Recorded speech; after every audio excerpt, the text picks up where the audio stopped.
Գամմա ճառագայթումը շատ ուժեղ էներգիա ունեցող անտեսանելի ճառագայթ է, որը առաջանում է այն ժամանակ, երբ ռադիոակտիվ նյութի միջուկը փլվում է կամ հողվում։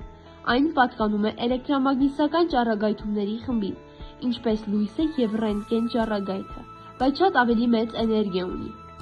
Գամմա ճառագայթը շատ վտանգավոր է։ Այն կարող է վնասել մարդու մարմնի բջիջները, առաջացնել մուտացիա և հիվանդություններ, օրինակ քաղցկեղ։ Դրա համար այն օգտագործվում է միայն հատուկ պաշտպանությամբ։ Գամմա ճառագայթումը տեսանելի չէ, բայց շատ հեշտ է անցնում մարմնի միջով։ Այն չունի հոտ, գույն, ձայն։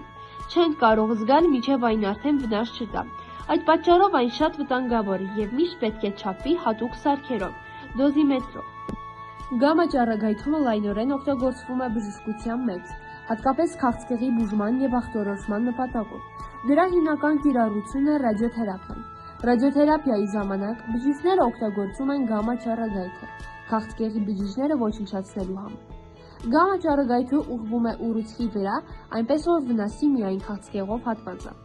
Գամմա ճառագայթը կարող է փոխել բջիջների և մոլեկուլների կառուցվածքը, առաջացնելով մուտացիաներ։ Եթե մարդը ենթարկվի մեծ քանակության գամմա ճառագայթների, օրինակ ատոմային պայթյունից կամ մեծ դոզայի ճառագայթման ժամանակ, կարող է զարգանալ ճառագայթային հիվանդություն։